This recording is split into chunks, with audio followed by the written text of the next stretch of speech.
नमस्कार मित्रांनो, तो कोर अकॅडमीच्या यूट्यूब चॅनलवर आपल्या सर्वांचे स्वागत। आज आपण RTI ॲक्ट 2005 याबद्दलची माहिती बघूया। राज्यसेवा मुख्य परीक्षा तसेच कंबाईन ग्रुप बी मुख्य परीक्षा आणि कंबाईन ग्रुप सी मुख्य परीक्षा या तिन्ही परीक्षांना RTI ॲक्ट 2005 सिलेबसमध्ये आयोगाने दिलेला आहे। प्रत्येक परीक्षेला किमान तीन प्रश्न या ॲक्टवर विचारले जातात अकॉर्डिंग टू युअर एक्झाम। आणि जे काही तीन प्रश्न आहेत त्याच्यामध्ये प्रामुख्याने काय आपण अभ्यासने अपेक्षित आहे आणि आयोग काय प्रश्न विचारतं याची माहिती आज आपण आपल्या आजच्या व्हिडिओमधनं घेऊया। आपण RTI ॲक्टवर डिटेल व्हिडिओ करणार आहे। या डिटेल व्हिडिओमधनं मी तुम्हाला 3 किंवा 4 व्हिडिओमधनं हा RTI ॲक्ट पूर्ण तुम्हाला क्लिअर करून देईल। पण आजचा पहिला RTI ॲक्टचा व्हिडिओ ज्यात आपण नेमका RTI ॲक्ट म्हणजे काय, त्याचं इंट्रोडक्शन, त्यात किती प्रकरणं आहेत किंवा चॅप्टर्स आहेत आणि एकूण किती सेक्शन या ॲक्टमध्ये दिलेली आहे याचा एक आढावा आजच्या लेक्चरमध्ये घेऊ। आणि नेक्स्ट व्हिडिओमधनं आपण त्याला आपण ब्रेक करूया 3 भागात त्या पूर्ण RTI ॲक्टला आणि 3 भागात त्याची वैशिष्ट्ये आणि माहिती आपण समजून घेऊया। तर परत मी सर्वांचे आपल्या द कोर अकॅडमीच्या यूट्यूब चॅनलवर स्वागत करतो। आज आपण RTI ॲक्ट 2005 बद्दलची माहिती घेऊया। बघा, RTI ॲक्ट ज्याला आपण माहितीचा अधिकार 2005 असा म्हणतो, याच्याबद्दलची माहिती आपल्याला जाणून घेण्यासाठी आपल्याला काही त्याची पहिले ऐतिहासिक पार्श्वभूमी असेल ती माहिती असणं गरजेचे आहे। मग RTI राईट टू इन्फॉर्मेशन याला जो म्हणतो आपण राईट टू इन्फॉर्मेशन ॲक्ट याच्याबद्दलची माहिती जाणून घेण्यासाठी पहिले आपल्याला RTI म्हणजे काय, राईट टू इन्फॉर्मेशन म्हणजे काय, मग एक सिंपल भाषेत त्याची व्याख्या बघू। आता त्याची व्याख्या विचारत जात नाही, त्यात व्याख्या आहे RTI ॲक्टमध्ये, त्या व्याख्या दुसऱ्या आहे। पण RTI म्हणजे काय तर त्याचं मी इथे म्हणेल the freedom of people to have the access of government information. जे काही आपण चांगले संदर्भ किंवा RTI ॲक्टचे जे इंग्लिशमधनं केले त्यातनं एक उचललेलं मी काय आहे ही व्याख्या आहे। म्हणजेच काय, लोकांना शासनाची माहिती उपलब्ध होण्याचं स्वातंत्र्य असणे अशी याची माहिती आहे। मग ही व्याख्या विचारली आहे का? अजिबात नाही। हे जस्ट अंडरस्टँडिंगसाठी मी तुझ्यासमोर पुटअप केलेले आहे।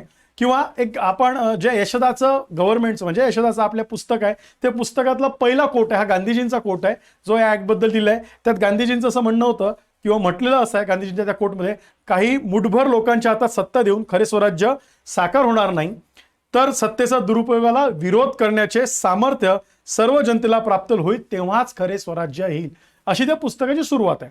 म्हणजे RTI ॲक्टचं इन्फॉर्मेशन माहिती किंवा महत्त्व हे कधीपासून आहे, जेव्हापासून आपली चळवळ होती किंवा जेव्हापासून गांधीजी आणि गांधीजीचे विचार ते आपण आपल्या घटनेत सुद्धा घेतलेले आहे, तेव्हापासून याचं बॅकग्राऊंड आहे असं आपण म्हणूया। मग ॲक्ट 2005 का उजाडले आपल्या इथे येण्यासाठी त्याची माहिती बघू। त्याला थोडी ऐतिहासिक पार्श्वभूमी आहे, ते सुद्धा आपल्याला घ्यावं लागेल। पण त्याच्या आधी नेमकं टू द पॉइंट, एक्झाम परीक्षेसाठी या ॲक्टची रिक्वायरमेंट काय, परीक्षेत कुठल्या अँगलनी ॲक्टवर प्रश्न विचारले जातात त्याच्याबद्दलची थोडी माहिती आपण बघू। बरं, परीक्षा आणि RTI ॲक्टमधील वरील प्रश्न। पहिले ऐतिहासिक पार्श्वभूमी म्हणजे पहिला देश कुठला असेल किंवा महाराष्ट्रातलं पहिलं राज्य कुठलं, भारतातलं पहिलं राज्य कुठलं होतं जिथे RTI ॲक्ट लागू झाला, किंवा भारतात त्याच्यासाठी काही आंदोलनं झालीत का, काही चळवळी झालीत का, हे आपल्याला जाणून घ्यायचं आहे असं त्या RTI ऐतिहासिक पार्श्वभूमी म्हटलंय। नेक्स्ट पॉईंट आहे भारतीय संविधान म्हणजे आपली राज्यघटना आणि RTI ॲक्ट याचा काही संबंध येईल का, की आपल्या राज्यघटनेत RTI ॲक्ट बद्दल कुठला कलम दिला आहे का, किंवा RTI ॲक्ट जो आपण म्हणतो हा ज्याला आपण म्हणतो संविधानिक म्हणजे घटनात्मक, इट्स अ कॉन्स्टिट्युशनल और नॉन कॉन्स्टिट्युशनल, म्हणजे तो स्टॅच्युटरी ॲक्ट आहे की कॉन्स्टिट्युशनल ॲक्ट आहे ते समजून घ्यायचं आहे। मग त्यातला फरक काय हे आपल्याला समजून घ्यायचं, हे आयोगाने विचारून झालेलं आहे। RTI ॲक्टमधील सेक्शन्स, प्रकरणं किती सेक्शन्स आहे, कोणत्या सेक्शनमध्ये कुठल्या तरतुदी करण्यात आलेल्या आहे याची माहिती, किंवा नंतर या तुम्ही माहितीचा अधिकार अर्ज केल्यानुसार किती कालावधीत तुम्हाला माहिती मिळणे बंधनकारक आहे, जर ती पुरवली गेली नाही तर दंड काय, त्याच्यासाठी दंड काय, जर ती तुमची मिळालेली माहिती त्यात तुम्ही सॅटिस्फाईड नाही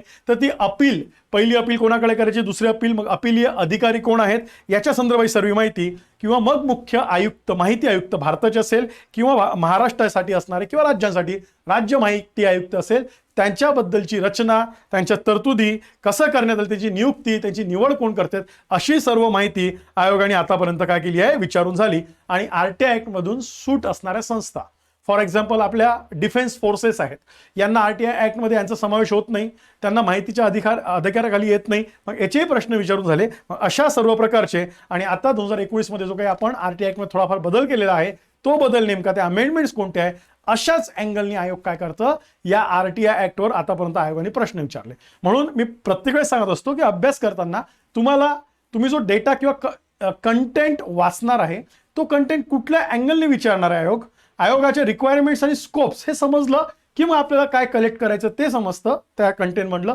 हे असं लक्षात ठेवा. मग इतकी तुम्हाला माहिती असणं गरजेचं आहे की आरटीआय ऍक्ट वरील प्रश्न अशा स्वरूपात विचारले जातात. नेक्स्ट माहिती बघा, मग आरटीआय ऍक्ट ची गरज काय, 2005ला आलाय, पण याची गरज काय, तर बेसिकली बघा, हे लक्ष्मीकांतचं मी कटआउट काढलं लक्ष्मीकांतच्या पॉलिटीच्या पुस्तकांमध्ये, ज्यात आपलं प्रिएम्बल दिलेलं आहे.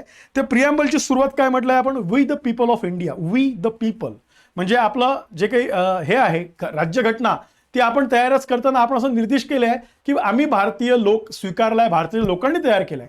मग भारताचे लोक म्हणजेच आपण नागरिक, आपला संबंध आहे. शासन म्हणजे मग आपल्याला शासनाची प्रत्येक माहिती असणं गरजेचं आहे. आपण ऍक्सेप्ट रिपब्लिक जेव्हा केलं तेव्हा लोकांनी तयार केलेलं लोकांचं गणराज्य गणतंत्र असं आपण समजतो. म्हणजे तिथनंच आपला सिटीजन म्हणून काय तो हक्क आहे, अधिकार आहे. मग अशीच त्याची पार्श्वभूमी आहे. म्हणून याची कायद्याची गरज होती की लोकांना शासनाबद्दलची माहिती असणं आवश्यक असणं, स्वातंत्र्य ते लोकांना हवं होतं, म्हणून या ऍक्टची आहे.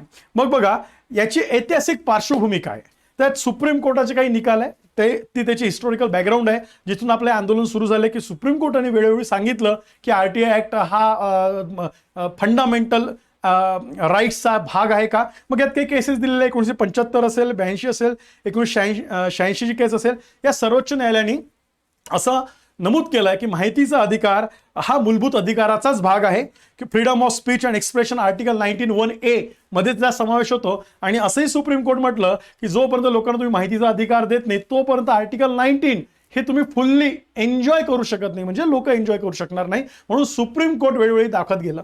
त्याच्यानंतर काही आंदोलनं आहेत, त्या आंदोलनाची काही पार्श्वभूमी आहेत हे लक्षात घ्या. 1990चा अरुणारा आहे, राजस्थान मजदूर किसान शक्ती संघटने आंदोलन हा टर्निंग पॉईंट आहे ऍक्च्युअली. या आंदोलनामुळे माहितीचा अधिकार ते तीव्र झाली ही चळवळ. त्यानंतर 1996 बिलासपूरचे विभागीय आयुक्त होते हर्ष मंडर, त्यांनी तिथल्या अन्नधान्य वितरणासंबंधी केलेल्याचं त्यांची जी भूमिका होती, किंवा 2001 अण्णा हजारे यांचं आंदोलन आहे. या सर्वांच्या पार्श्वभूमीवर ही त्याची ऐतिहासिक पार्श्वभूमी आहे. याच्यातनं ती चळवळ हे झाली, सरकारवर दबाव तयार झाला आणि मग त्याच्यातनंच आपली काय माहितीचा अधिकार हा लागू करण्यात आला. हे सुद्धा तुम्हाला समजून घ्यायचं आहे. मग आता आपण यातनं सर्व या माहितीच्या अधिकारात एकूण 6 प्रकरण आहेत, 6 चॅप्टर्स अँड 31 सेक्शन्स, म्हणजे 31 त्यात काय कलम आहे असं आपण म्हणूया. मग याचा एक आपण आढावा घेऊया आणि मग नेक्स्ट लेक्चरपासून आपण थोडं डिटेलमध्ये 3 याच्यात लेक्चर डिवाइड करून आपण डिटेलमध्ये याची माहिती बघू. मग पहिलं प्रकरण आहे माहितीचा अधिकार अधिनियम 2005 कलम 1 आणि 2. कलम 1 आणि 2 काय सांगतं बघा. कलम 1 संक्षिप्त नाव, व्याख्या आणि प्रारंभ, म्हणजे कायद्याचं नाव काय आहे ते वर दिलं आहे, माहितीचा अधिकार अधिनियम 2005. त्यानंतर व्याख्या दिलेल्या आहेत. तर डेफिनेशन्स म्हणजे कशा कशाच्या, डॉक्युमेंट्स म्हणजे काय, बरोबर. त्याच्यानंतर तुम्हाला ते माहिती मागायची कशी, वेगवेगळ्या किंवा अपिलेट ऑथॉरिटी किंवा सरकार म्हणजे काय, अशा वेगवेगळ्या व्याख्यांमध्ये देण्यात आलेल्या आहे. आणि प्रारंभ म्हणजे कधी हा कायदा लागू झाला, दॅट इज कमेन्समेंट असं त्याला म्हणतं, व्याख्या 2 मध्ये. मग आता बघा, मी काही इंग्लिश मुद्दा म्हणून मी इंग्लिशमध्ये पण टाकलेलं आहे, कारण की मराठी शब्द थोडे जळ जातात कधी कधी टेक्निकल, पण इंग्लिशमध्ये पण टाकलंय. Section 1 that is short title extent and commencement. Extend म्हणजे कुठपर्यंत लागू होतो. मग आपल्याला माहित असेल, तुम्ही वाचलं असेल, जम्मू काश्मीर वगळता. पण आज जर तुम्ही विचारलं, 370 कलम आपण रिपील केलेलं आहे, ते काढून टाकलेलं आहे, त्याच्यामुळे ऑटोमॅटिक त्या जम्मू काश्मीरला तो ऍक्ट लागू झालेला आहे. पण त्यावेळेस जम्मू काश्मीर 370 कलम होतं, त्याच्यामुळे जम्मू काश्मीर केंद्रशासित प्रदेश नव्हता, त्याच्या आधी 370 कलम नव्हतं, त्यावेळेस त्याची तरतूद आहे संपूर्ण भारत जम्मू काश्मीर वगळता, म्हणून एक्सटेंड म्हटलंय कुठपर्यंत. अँड देन कमेन्समेंट म्हणजे तो लागू कसा झाला व्याख्येच्या आधी. तर मी इथं बघा, लोकसभा डिसेंबर 2004 पार्श्वभूमी आपण मांडलेला. त्यानंतर दोन्ही सभागृहात तो पास झाला मे 2005ला हा कायदा. त्यानंतर प्रेसिडेंट असेंट, राष्ट्रपतीच्यावर कायद्याला सही झाली, म्हणजे तो कायदा तयार झाला. ती तारीख आहे 15 जून 2005. 21 जूनला 2005च्या गॅझेटेड झाला आणि फुल्ली एन्फोर्स पूर्णपणे तो लागू करण्यात आला 12 ऑक्टोबर 2005. मग टप्प्याटप्प्याने तो लागू झाला. पण जसे प्रेसिडेंट असेंट मिळाली 15 जूनला, त्यातली काही कलमं इमिजिएट लेवलला लागू झाली. असे प्रश्न विचारून घेतले PSIला वगैरे, मग ती पण तुम्हाला लक्षात ठेवायची आहे, हे सुद्धा लक्षात घ्या. मुद्दामून इंग्लिश सुद्धा स्लाइड साईडला दाखवतोय, जेणेकरून तुम्हाला शब्दांची अडचण नको यायला. सेकंड, दुसरं प्रकरण माहितीचा अधिकार आणि सार्वजनिक प्राधिकरणातील आबंधने, कलम 3 ते 11. आबंधने म्हणजे इट्स अ बाइंडिंग ऑब्लिगेशन्स, ते ऑब्लिगेट आहे. काय बघा, प्रकरण 2 मध्ये माहितीचा अधिकार दिलेला आहे. सार्वजनिक प्राधिकरणातील आबंधने, जनमाहिती अधिकारी पदनिर्देश करणे, म्हणजे तुम्ही याच्यात इन्फॉर्मेशन, पब्लिक इन्फॉर्मेशन ऑफिसर नियुक्त करणे इमिजिएट 15 जून नंतर, जसा हा लागू झाला. त्याच्यानंतर तुम्ही तो डिस्प्ले करा, काय लोकांचे अधिकार काय, लोक कसे जाणून घेतील, तरतुदी काय आहे, किंवा आमचं ऑफिस आहे, आमच्या ऑफिसमध्ये काय काय हेरार्की आहे, किती किती, इव्हन पगार पण, गव्हर्नमेंट एम्प्लॉयची सॅलरी पण डिस्प्ले करणं काय गरजेचं आहे, असं सगळं त्याच्यात दिलेलं आहे. नंतर माहिती मिळण्याची विनंती करणे, विनंती अर्ज निकालात काढणे, माहिती देण्याबाबत अपवाद काय काय आहेत ते अपवाद सांगणे, किंवा अपवादाचं प्रकरण माहिती देण्यास नकार देण्याची कारणे काय ते सुद्धा तुम्ही सांगणे, आणि त्रयस्थ पक्षाची माहिती, ज्या थर्ड पार्टी म्हणतात, इत्यादी घटकांचा समावेश या प्रकरण 2 मध्ये करण्यात आलाय, याच्यातनं सांगितलं आहे. मग आपण याची जर सेक्शन वाईज माहिती घेतली, याची जर आपण सेक्शन वाईज माहिती घेतली, मी इंग्लिशमध्ये तेच इंग्लिशमध्ये परत टाकलंय. ह्या PDF मी आपल्या टेलिग्राम ग्रुपवर शेअर करेल, द कोर अकॅडमीच्या, ते तुम्ही बघू शकता. त्याच्यानंतर बघा, प्रकरण 2 मध्ये कलम 3 ते 11 कलम वाईज गेलं. कलम 3 माहितीचा अधिकार, every citizen of India shall have the right to information, हा त्याचा हक्क आहे.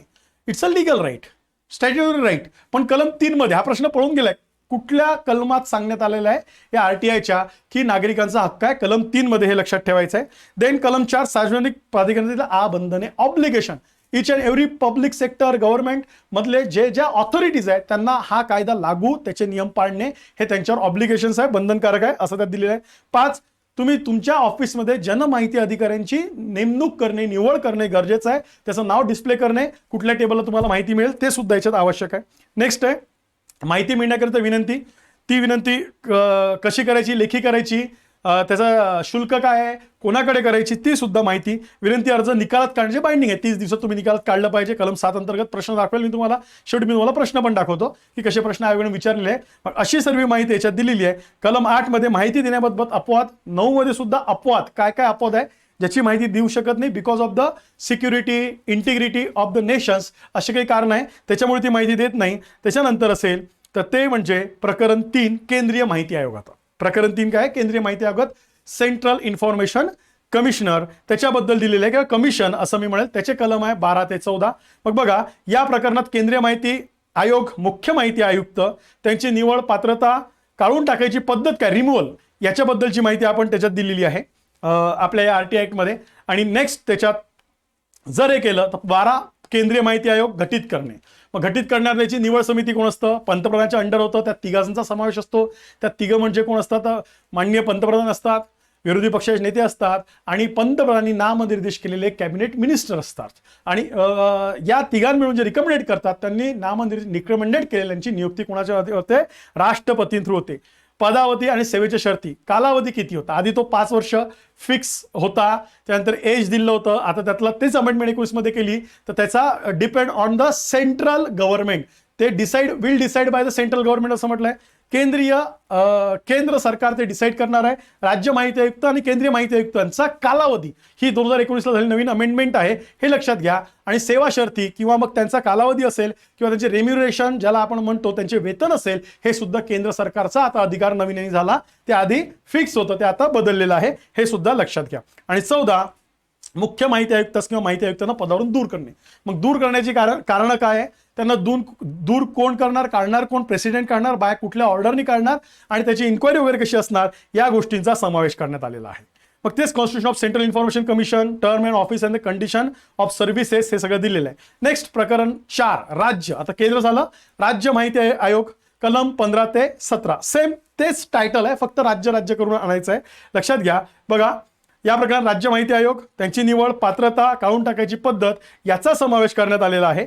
त्याच्यात आपण म्हणू शकतो की 15 राज्य माहिती आयोग घटित करणे. मग त्याच्यात कोण असणार, मुख्यमंत्री, विरोधी पक्षाचे पक्षनेते, आणि मुख्यमंत्र्यांनी नामनिर्देश केलेले कोण, तर एक कॅबिनेट मंत्री, आणि याला नियुक्त कोण करणार, राज्यपाल करणार, because it's a state commission. त्याचा पदावधी, सेवेच्या शर्ती, आणि 17 राज्य मुख्य आयुक्तास काढून टाकण्यासाठी तरतुदी काय आहे, कोण काढणार, याची संबंधीची माहिती त्यात दिलेली आहे, लक्षात घ्यायचं आहे. त्याच्यानंतर प्रकरण 5 आहे माहिती आयोगाचे अधिकार आणि कार्य, अपील आणि काय शास्ती म्हणजे पेनॉल्टी, कलम 18 ते 20. काय माहिती आयोगाचे अधिकार आणि त्याचे कार्य काय आहे, काय काय करतात ते, किती असतात, त्यांची नेमणूक निवड ते आधी बघितलं आहे. मग ते त्यांचे अधिकार काय काय, त्यांचं कार्य काय काय आहे, सुनावणी घेतात का, अपील कोणाकडे करायची, किती दिवसात करायची, first appeal second appeal 2 appeal करता येतात. पहिली अपील विदिन 30 डेज, दुसरी अपील जी असते तुम्हाला नाही पटलं तर 90 दिवसाचा कालावधी असतो, पण 2च अपील करता येतात. आणि त्यात पेनॉल्टी किती, रोजचे 250 रुपये किंवा जास्तीत जास्त 25,000 रुपये अशा त्यात तरतूद दिल्या आल्या, त्या पण दिल्या. त्यानंतर 20 पेनॉल्टीज, ते मी आत्ताच बोललो, ते याच्यात देण्यात आलाय. नेक्स्ट बघा, त्याच्यानंतर हा जो एक याच्यात हे करण्यात आलेला भाग आहे तो म्हणजे काय, तर प्रकरण 6 संकीर्ण मिसलिनियस. आता उरलेलं जे आहे त्याला मिसलिनियस म्हटलंय, 21 ते 31 पर्यंत त्यात समावेश केलाय. त्याची फक्त आपण टायटल्स बघूया. या प्रकरणात वेगवेगळी संकीर्ण माहिती देण्यात आलेली आहे. कलम 26 समुचित शासनाने कार्यक्रम तयार करणे, किंवा कलम 21 सद्भावनेला केलेल्या कृतीला संरक्षण. सद्भावनेला, मग सद्भावनेची कृती म्हणजे काय, ते अधिनियमाचा अधिभावी परिणाम असणे. याच्या आधीचे जे आहे, उदाहरणार्थ ऑफिशियल सेक्रेटरी ऍक्ट 1923, तो आता काय होणार, लागू होणार नाही, बिकॉज हा ऍक्ट लागू झाला. याच्या आधीचे जे काही तुम्ही नियम केले ते ऑटोमॅटिक काय होणार, त्याच्यामुळे तुम्ही माहिती देणार नाही असं तुम्हाला अवलंबून करता येणार नाही, ते ऑटोमॅटिक रद्द होईल असं त्याचा अर्थ होतो. त्यानंतर न्यायालयाच्या अधिकाराची आळकाठी, न्यायालयाच्या अधिकारास कुठे आळकाठी येणार नाही हे पण लक्षात घ्या, किंवा न्यायालयामुळे याच्यात काय होणार, ओव्हररूड होणार नाही, हे सुद्धा त्याच्यात कलम 23 मध्ये दिलेलं आहे. कलम 24 विविध संघटनांना अधिनियम लागू नसणे. कलम 24 for example military, raw, intelligence याला लागू नसणे, त्याची यादी त्यात दिलेली आहे. आणि कलम 25 सनियंत्रण करणे, हा अहवाल देणे. मग ते नियंत्रण करणे, तो अहवाल कुठे मांडणे, विधानसभा असेल की लोकसभा, पार्लमेंट इथे मांडणे, त्याच्यावर काय डिसिजन येणार दोन्ही सभागृहांच्या, ते त्याच्यात दिलेले आहे. हे सुद्धा लक्षात घ्या. मी परत एकदा दाखवतो की संकीर्णमध्ये काय कलम आहे. आपल्या कलमाचे हेड्स लक्षात ठेवायचे आणि प्रश्न पण बघूया की तुम्हाला लक्षात येईल काय होणार. नीरज सन हा जो शेवटचा 31 आहे, दॅट इज 2002. याच्या आधी माहितीचा अधिकार 2002 होता, तो रिमूव्ह केला आणि मग 2005चा माहितीचा अधिकार लागू झाला, म्हणून त्याला निरसन हा शब्द वापरण्यात आला. 30 अडचणी दूर करण्याचा अधिकार आहे. अडचणी दूर करण्याचा अधिकार. 29 नियम सभागृहापुढे ठेवणे, कुठलेही बदल करायचे असेल तर ते बदल तुम्हाला, जसं आता 2019ला अमेंडमेंट केली, ती सभागृहापुढे ठेवणे त्यात दिलेलं आहे. 28 नियमन करण्यास सक्षम प्राधिकाराचा अधिकार. ती जी अपिलेट ऑथॉरिटी आहे किंवा ती ऑथॉरिटी आहे त्याच्याकडे तो नियमन कसा करतो त्याचा अधिकार त्याला देण्यात आलेला आहे. मग अशा छोट्या छोट्या तरतुदी आहे, ते आपण पुढच्या लेक्चर्समध्ये मी शॉर्ट करून आपण काही काही ठराविक सेक्शन घेऊन ते लेक्चर्स तोडूया, म्हणजे तुम्हाला सहज सहज ते लक्षात येईल. फक्त आज आपल्याला आढावा घ्यायचा होता म्हणून मी पूर्ण सेक्शन 1 ते सेक्शन 31 असे एकूण 31 सेक्शन 6 चॅप्टर्समध्ये डिवाइड केले. ते चॅप्टर्स आणि थोडी ऐतिहासिक पार्श्वभूमी काय याची माहिती आजच्या आपण लेक्चरमधनं घेतली. आणि आता थोडे प्रश्न बघू आणि मग पुढच्या लेक्चरपासून आपण इन डिटेल 3 लेक्चरमधनं मी तुम्हाला RTI पूर्ण क्लिअर करून देईल. माहितीचा अधिकार अधिनियम 2005ला राष्ट्रपतीकडून कोणत्या तारखेस अनुमती मिळाली, आपण जस्ट पुटअप केलं होतं ते 15 जून 2005. बघा त्याचं कमेन्समेंट कधी झालं. नेक्स्ट, मागितलेली माहिती एखाद्या व्यक्तीस जर स्वातंत्र्य, जीवित आणि स्वातंत्र्य संबंधित असेल तर किती वेळात, जीविताचा धोका आणि स्वातंत्र्याचा असेल, लाईट टू लिबर्टी आणि फ्रीडम असं जर असेल तर किती याच्यात मिळाली पाहिजे, तर that is in the 48 hours, 48 तासात. म्हणजे आपल्याला ही थोडी इन्फॉर्मेशन आपली चेक झाली की आपल्याला प्रश्न सुटतात. नेक्स्ट क्वेश्चन बघा, माहितीचा अधिकार अधिनियम 2005 कलम 7 नुसार सर्वसाधारणपणे किती माहिती मिळण्याचा कालावधी किती दिवसाचा असतो. सर्वसाधारणपणे किमान किती दिवसात माहिती मिळाली पाहिजे, दॅट इज 30 दिवस तिथे दिलेलं आहे. त्याच्यानंतर पुढचा प्रश्न बघा, माहितीचा अधिकार अधिनियम अंतर्गत एकूण किती वेळा अपील करता येते. आताच आपण बोललो जास्तीत जास्त किती वेळा, 2 वेळा अपील करता येते. जर तुम्हाला मान्य नसेल, ती दिलेली माहिती चुकीची आहे, पटत नाही आहे, अर्धवट दिली, तर मग तुम्ही अपिलेट जे काही असतात अधिकारी त्यांच्याकडे जाऊ शकतात, वर जाऊ शकतात, केंद्रीय माहिती आयुक्तापर्यंत जाऊ शकता, असं ते आहे. खालीलपैकी कोणत्या संस्थेने किंवा संस्थांनी माहितीचा अधिकार अधिनियम 2005 अनुसार माहिती देणे बंधनकारक नाही, म्हणजे वगळलेले अपवाद असणारे, मग यात बॉर्डर रोड डेव्हलपमेंट बोर्ड असेल किंवा एव्हिएशन रिसर्च सेंटर असेल, याची माहिती, कारण की तुम्ही जरी सिटीजन आहे, तुम्ही जर ती माहिती दुसऱ्याला पुरवली तुम्ही याच्यात, तर त्याच्यात धोका निर्माण होऊ शकतो, म्हणून ते तिसरं 1 आणि 2 असं ते आहे. नेक्स्ट क्वेश्चन, माहितीचा अधिकार अधिनियमांतर्गत केंद्रीय माहिती आयुक्तांची संख्या किती असते. मग त्यात संख्या किती, केंद्रीय माहिती आयुक्त एक चीफ इन्फॉर्मेशन कमिशनर्स आणि त्याला सहाय्य करण्यासाठी असे मिळून 10 पेक्षा जास्त नसेल, 10 पेक्षा जास्त नसेल, हे तर लक्षात घ्या. केंद्रीय मुख्य माहिती आयुक्तांची नियुक्ती कोण करतात, केंद्रीय, तर ते राष्ट्रपती करतात. कोणाच्या सांगण्यावरनं करतात, पंतप्रधान, आणि पंतप्रधानांनी असते एक समिती असते तिघांचं, ती त्यांना रिकमेंडेड करतात, त्याच्यावरनं करतात. आणि नेक्स्ट, माहितीचा अधिकार राज्यघटनेच्या अनुच्छेद मध्ये भाषण व अभिव्यक्ती स्वातंत्र्य हक्कातच अंतर्भूत असून सदरचा हक्क कुठला, it's already include in the fundamental rights. मग तो फंडामेंटल राईट्स कुठला, 15 नागरिकांना 21 सरकारी दप्तरांना 19 एक सोपा आहे एलिमिनेट करणं, तुम्ही सहज जाऊ शकता. 19(1)(a) नागरिकांसाठी असणारा जो अधिकार त्याच्यामध्ये इन्क्लूड आहे, हे लक्षात घ्या. नेक्स्ट क्वेश्चन बघा, माहितीचा अधिकार अधिनियम 2005 मधील कलम 19 नुसार जनमाहिती अधिकाराच्या निर्णयामुळे व्यतीत झालेली कोणती व्यक्ती अपिली अधिकाऱ्यांकडे किती दिवसांमध्ये अपील करू शकते? तर 30 दिवसात. तुम्हाला जर तो हे पटलेला नाही, काय पटलेलं नाही आपल्याला, त्याचा दिलेली माहिती पटलेली नाही, तुम्हाला अपील करण्यासाठी 30 आहे. आणि दुसरी अपील ही 90 दिवसात असते, हे सुद्धा लक्षात घ्यायचं आहे. त्यानंतर केंद्रीय माहिती आयोगाचे पहिले मुख्य माहिती आयुक्त कोण होते? श्री वजा हबीबुल्ला. मग तुम्हाला आत्ताचे कोण आहे ते माहीत पाहिजे. तुम्हाला पहिल्या महिला मुख्य माहिती आयुक्त कोण आहे भारताचे ते माहीत पाहिजे. महाराष्ट्राचे राज्य मुख्य आयुक्त सध्याचे कोण आहे किंवा महाराष्ट्राचे पहिले कोण होते हे सुद्धा माहीत पाहिजे. असे प्रश्न त्याच्यात येतात. आणि त्याच्यानंतर माहितीचा अधिकार अधिनियम 2005 मधील कलम 12 नुसार केंद्रीय मुख्य माहिती आयुक्तांना शिफारस करणाऱ्या समितीमध्ये खालीलपैकी कुठले सदस्य नसतात? मग आताच आपण बोललो तिघांची ती समिती असते, त्यात पंतप्रधान असतात, त्यानंतर आपले लोकसभेतील विरोधी पक्षनेते आणि पंतप्रधानांनी नामनिर्देशित केलेले कोण असतात? केंद्रीय कॅबिनेट मंत्री, म्हणजेच कोण भारताचे सरन्यायाधीश त्याच्यात नसते, असं ते आहे. त्याच्या अशा प्रकारचे तुम्हाला याच्यात सिंपल असे प्रश्न विचारले जातात. फार ॲक्च्युली तो ॲक्ट पुस्तकातनं वाचायला गेलं फार डिटेल वाचायची गरज नाही. माझं म्हणणं एक्झाम ओरिएंटेशननी वाचलेलं चांगलं, आणि तुम्ही सेक्शन आणि त्याला थोडं बायफरेट केलं तो इझी लक्षात राहतो, हे लक्षात घ्या. म्हणून हा पहिला आज आपण लेक्चर घेतलं, ज्यात मी म्हणलं RTI ॲक्टचा आपण आज आढावा घेतला. इथून पुढच्या 3 लेक्चरमध्ये मी पूर्ण RTI ॲक्ट तुम्हाला एक्सप्लेन करेल, सेक्शन वाईज करेल आणि सिंपल टर्मिनॉलॉजी करून, जेणेकरून तुम्हाला जर लिहायचं झालं तुम्ही ते लिहू पण शकाल. असं ते आपण याच्यात पुढे लेक्चरचं हे करू. आधीचे काही लेक्चर्स असेल ते बघण्यासाठी तुम्ही आपलं चॅनल सबस्क्राईब करायला विसरू नका. तुमचे जितके मित्रमैत्रिणी असेल जे अभ्यास करतात MPSCचा किंवा UPSCचा, त्यांना लाईक शेअर सबस्क्राईब करायला सांगा. आणि लवकरच आपण पुढच्या व्हिडिओमध्ये भेटूया. खाली मी याच्यात माझा कॉन्टॅक्ट नंबर, टेलिग्रामचा आपलं चॅनल ज्यात मी ही PPT शेअर करेल तुम्हाला PDF, किंवा आपला फेसबुक याचं सुद्धा इथे काय दिलेलं आहे, नाव दाखवलेलं आहे. ते तुम्ही लाईक शेअर सबस्क्राईब करा आणि लवकरच आपण पुढच्या व्हिडिओसाठी भेटूया. Thank you so much.